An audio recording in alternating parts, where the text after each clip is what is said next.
Hello everyone, সবাই কেমন আছো? আশা করছি সবাই বেশ ভালো আছো। আমার নতুন একটা ব্লগে তোমাদের অনেকখানি স্বাগত এবং অনেকটাই ভালোবাসা। সন্ধে হতে না হতেই আমি, মা, আমার বর বেরিয়ে গেছি তিনজন ঘুরতে যাওয়ার জন্য। তো কোথায় ঘুরতে যাই, কি ব্যাপার, সেটাই তোমাদের সাথে পুরো ব্লগে শেয়ার করব। তো চলো পুরো ব্লগটা কন্টিনিউ দেখতে থাকো, আশা করি তোমাদের সবার খুব ভালো লাগবে।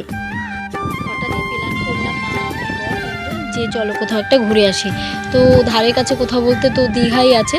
তো আমরা সবাই এখন দীঘা ঘুরতে যাওয়ার উদ্দেশ্যে বেরিয়ে পড়েছি।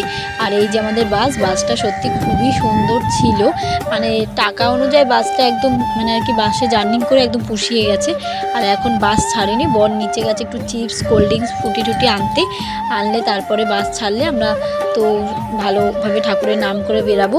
আর হঠাৎই প্ল্যান করলাম, সেটা সবটাই তোমাদের সাথে পরে শেয়ার করব।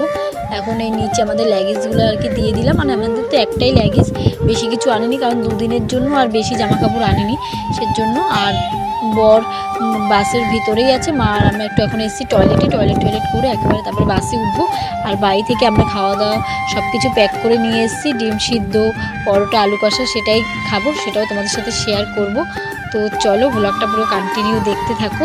এই দেখো সেই ডিম কষা আর রুটি না লুচি না পরোটা ছিল আর ডিম সিদ্ধ ছিল একটা করে। এটাই বাড়ি থেকে এনেছি, তিনজনে খাবো বলে। রাতেরবেলা আর হেভি কিছু আনিনি, মাংস টাংস বা মাছ হেভি কিছু আনিনি। রাতেরবেলা হেভি কিছু খাওয়া ঠিক বাসের মধ্যে তো, যদি শরীর অসুস্থ হয় সের জন্য কিছু আনিনি।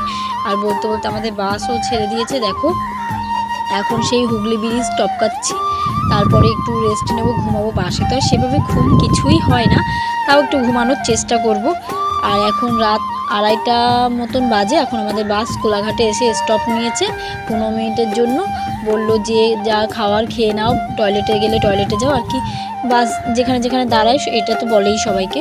এখন এই কোলাঘাটে দাঁড়িয়েছি, মা আর বর নেমেছে। আমাদের তো এমনিও পেট ভর্তি, আমরা তো খেয়েছি। এখন দেখা যাক এখান থেকে কিছু নতুনত্ব খাবার কিছু খাওয়া যায় কি না।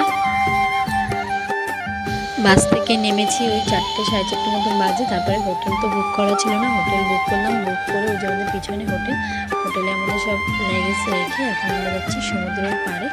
এই যে সমুদ্রের পাড়ে চলে এসেছি, এখন সূর্য উঠবে সেটাই দেখবো, আর সেটাও তোমাদের সাথে ভিডিও শেয়ার করব। তো চলো ভিডিওটা কন্টিনিউ দেখতে থাকো, আই হোপ ভালো লাগবে সবার। ভোরবেলার দিকে এতটাই ঠান্ডা, রীতিমতন তো ঠান্ডাই লেগে গেছিলো। আর যেহেতু জ্যাকেট ফ্যাকেট সবই ছিল রুমে, কিছুই আনিনি। আবার রুমে যাবো, সেজন্য ভাবলাম যে না একেবারে সূর্য উঠুক দেখে ভিডিও